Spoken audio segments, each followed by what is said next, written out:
Our movement is about replacing a failed and corrupt political establishment with a new government controlled by you, the American people. The Washington establishment and the financial and media corporations that fund it exist for only one reason: to protect and enrich itself. The establishment has trillions of dollars at stake in this election. For those who control the levers of power in Washington and for the global special interest, they partner with these people that don't have your good in mind. Our campaign represents a true existential threat like they haven't seen before. This is not simply another four-year election. This is a crossroads in the history of our civilization that will determine whether or not we, the people, reclaim control over our government. The political establishment that is trying to stop us is the same group responsible for our disastrous trade deals, massive illegal immigration, and economic and foreign policies that have bled our country dry. The political establishment has brought about the destruction of our factories and our jobs as they flee to Mexico, China, and other countries all around the world. It's a global power structure that is responsible for the economic decisions that have robbed our working class, stripped our country of its wealth, and put that money into the pockets of a handful of large corporations and political entities.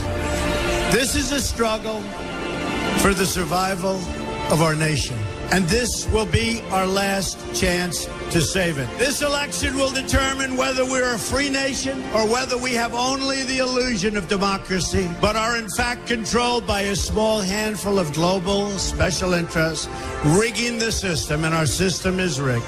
This is reality. You know it, they know it, I know it, and pretty much the whole world knows it. The Clinton machine is at the center of this power structure. We've seen this firsthand in the WikiLeaks documents, in which Hillary Clinton meets in secret with international banks to plot the destruction of U.S. sovereignty in order to enrich these global financial powers, her special interest friends, and her donors. Honestly, she should be locked up. The most powerful weapon deployed by the Clintons is the corporate media, the press. Let's be clear on one thing. The corporate media in our country is no longer involved in journalism. They're a political special interest, no different than any lobbyist or other financial entity with a total political agenda, and the agenda is not for you, it's for themselves.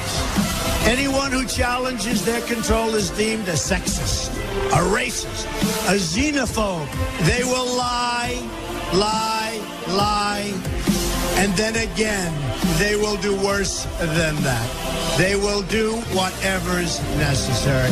The Clintons are criminals, remember that. This is well documented, and the establishment that protects them has engaged in a massive cover-up of widespread criminal activity at the State Department and the Clinton Foundation in order to keep the Clintons in power.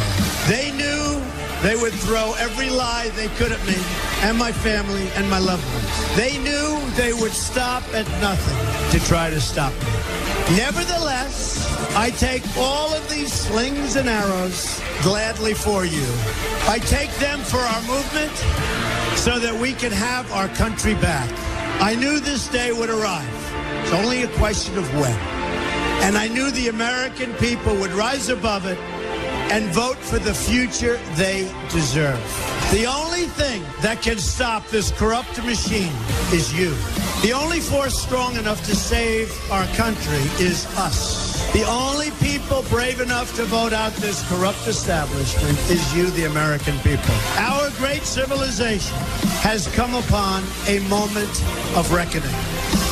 I didn't need to do this, folks, believe me. I built a great company, and I had a wonderful life.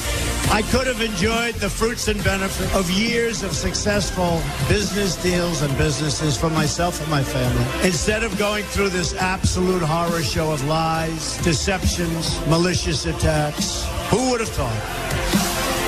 I'm doing it because this country has given me so much, and I feel so strongly that it's my turn to give back to the country that I love. I'm doing this for the people and for the movement, and we will take back this country for you, and we will make America great again. Madam Secretary, you've referred to the QDDR a couple times as being important to diplomatic security. Is that correct? It provoked a discussion, Congressman, about balancing of risk. Madam Secretary, I had a chance to read that. I wanted to only read the executive summary that ran 25 pages, but it didn't have a word about diplomatic security in those entire 25 pages of the executive summary. Not one word, Madam Secretary. And then I read the remaining pages, amounted to 270 plus. Do you know how many pages of those 270 had to do with diplomatic security? It was about the balancing of risk and reward, which Madam was Secretary, not only about diplomatic security specifically, but about the larger question of our mission around the world. Madam Secretary, there was no balance. There was 2 pages out of 270 pages. You talked about a lot of things in there. You talked about a lot of improvements, but it didn't have anything to do with diplomatic security in any material way in that report. You talked about being disappointed, too. I've heard you use that several times. You were disappointed. You read the ARB. Why don't you fire someone? In Kansas, Madam Secretary, I get asked constantly, why has no one been held accountable? How come not a single person lost a single paycheck connected to the fact that we had the first ambassador killed since 1979? How come no one has been held accountable to date? Well, Congressman, the Accountability Review Board pointed out several people working in the State Department who they thought had not carried out their responsibilities adequately, but they said that they could not find a breach of duty. And yes, ma'am, the personnel rules and the laws that govern those decisions were followed very carefully. Yes, ma'am. I'm not asking what the ARB did. I'm asking what you did. I followed the law, Congressman. So that was my responsibility. Madam Secretary, you're telling me that you had no authority to take anyone's paycheck to cause anyone to be fired. You're telling me you were legally prohibited from doing that. Is that your position here this morning? It is my position that in the absence of finding dereliction or breach of duty, there could not be immediate action taken, but there was a process that was immediately instituted and which led to decisions being made. Yes, ma'am. The decision was to put these back at full back pay and keep them on as employees. That was the decision that was made as a result of the processes that you put in place. I will tell you, the folks in Kansas don't think that is accountability. I want to do some math with you. Could I get the first chart, please? Do you know how many security requests there were in the first quarter of 2012? For everyone or for Benghazi? I'm sorry, yes, ma'am. Related to Benghazi and Libya. Do you know how many there were? No, I do not know. Ma'am, there were just over 100 plus. In the second quarter, do you know how many there were? No, I do not. Ma'am, there were 172-ish. Might have been 171 or 173. That's how many were there in July and August, and then in that week and a few days before the attacks? Do you know? There were a number of them. I know that. Yes, ma'am. 83 by our count. That's over 600 requests. You've testified here this morning that you had none of those reach your desk. Is that correct also? That's correct. Madam Secretary, Mr. Blumenthal wrote you 150 emails. It appears from the testimony or the materials that we've read that all of those reached your desk. Can you tell us why security requests from your professionals, the men that you just testified, and with which I agree are incredibly professional, incredibly capable people, trained in the art of keeping us all safe, none of those made it to you, but a man who was a friend of yours, who'd never been to Libya, didn't know much about it, at least that's his testimony, didn't know much about it. Every one of those reports that he sent on to you that had to do with situations on the ground in Libya, those made it to your desk. You asked for more of them. You read them. You corresponded with him. And yet the folks that worked for you didn't have the same courtesy. Well, Congressman, as you're aware, he's a friend of mine. He sent me information he thought might be of interest. Some of it was, some of it wasn't. Some of it I forwarded to be followed up on. The professionals and experts who reviewed it found some of it useful, some of it not. He had no official position in the government, and he was not at all my advisor on Libya. He was a friend who sent me information that he thought might be in some way helpful. Madam Secretary, I have lots of friends. They send me things. I've never had somebody send me a couple of pieces of intelligence with the level of detail that Mr. Blumenthal sent me every week. That's a friend. Well, it was information that had been shared with him that he forwarded on. And as someone who got the vast majority of the information that I acted on from official channels, I read a lot of articles that brought new ideas to my attention, and occasionally people, including him and others, would give me ideas. They all went into the same process to be evaluated. Yes, ma'am. I will tell you that the record that we've received today does not reflect that. It simply doesn't. We've read the emails. We've read everything that we could get our hands on. It's taken us a long time to get it, but I will tell you, you just described all of this other information that you relied upon, and it doesn't comport with the record that this committee has been able to establish today. And I want you to take a look at this chart to the left. You'll see the increasing number of requests, over 600. I think data matters. The pictures are worth a lot. You see the increase in the requests, and then the bottom line is the increase in security. And you'll note that the slope of those two lines is very different. Can you account for why that is? Why we have an increase in requests and yet no increase in security? Well, Congressman, I can only tell you that I know a number of requests were fulfilled and some were not. But from my perspective, again, these were handled by the people that were assigned the task of evaluating them. And, you know, I think it's important to, again, reiterate that although there were problems and deficiencies discovered by the Accountability Review Board, the general approach to have security professionals handle security requests, I think, still stands. Yes, ma'am. I wish you to listen to those security professionals.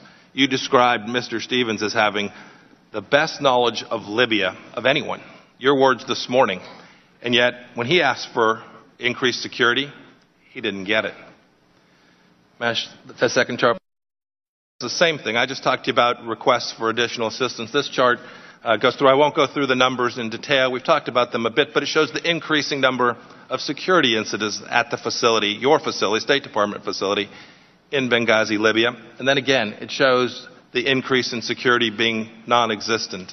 I assume your answer is the same with respect to the fact that we have increasing security incidents, but no corresponding increase in the amount of security? Congressman, I just have to respectfully disagree. Many security requests were fulfilled. We'd be happy to get that information for the record. Yes. So I can't really tell what it is you're putting on that poster, but I know that a number of the security requests were fulfilled for Benghazi. Yes, what it shows is that the number of direct diplomatic security agents at the beginning of 2012 and those that were there the day of the murder of 4 Americans is no different. Congressman, the decision, as I recall, was that the Post, namely Embassy Tripoli, on behalf of Benghazi, requested 5 diplomatic security personnel, and they did have that on the day that Chris Stevens was in Benghazi. Unfortunately, that proved insufficient in the face of the kind of attack that they were facing. May I put the next poster up, please? Secretary, you're not likely to know who these 2 folks are, do you? I do not. One on the left is Mohammed al-Zahawi. He was the head of Ansar al-Sharia, a jihadist group based in Benghazi. The man on your left is Wissam bin Hamid. Were you aware that your folks in Benghazi, Libya, met with that man within 48 hours before the attack? I know nothing about any meeting with him. On September 11th, on the day that he was killed, Ambassador Stevens sent a cable to the State Department talking about Mr. bin Hamid. Are you aware of that cable? No, I'm not. He said in his cable, he said they, referring to Mr. Wissam bin Hamid, they wanted an introductory meeting. They were here. They asked us what we needed to bring security to Benghazi. So your officials were meeting with this man on the ground in Benghazi, Libya, discussing security 2 days before that. But in August of that same year, the United States government had said that this very man was, quote, a young rebel leader who allegedly fought in Iraq under the flag of al-Qaeda. Were you aware that our folks were either wittingly or unwittingly meeting with al-Qaeda on the ground in Benghazi, Libya, just hours before the attack? I know nothing about this, Congressman. So your officials were meeting with this man on the ground in Benghazi, Libya, discussing security 2 days before that. But in August of that same year, the United States government had said that this very man was, quote, a young rebel leader who allegedly fought in Iraq under the flag of al-Qaeda. Were you aware that our folks were either wittingly or unwittingly meeting with al-Qaeda on the ground in Benghazi, Libya, just hours before the attack? I know nothing about this, Congressman. I think that's deeply disturbing. I think the fact that your team was meeting with I'm folks... sorry, which team is this, Mr. Yeah, it would have been... We don't know exactly who... Well, it would be helpful... It would have been one of your State Department employees, Madam Secretary. I don't know which one. Perhaps you could enlighten us, or we can get the records we need to do so. Well, but to date, we've not been able to learn that. Well, since we didn't have an ongoing department personnel in Benghazi, I don't know to whom you are referring. Mr. Chairman, I'll yield back the balance of my time.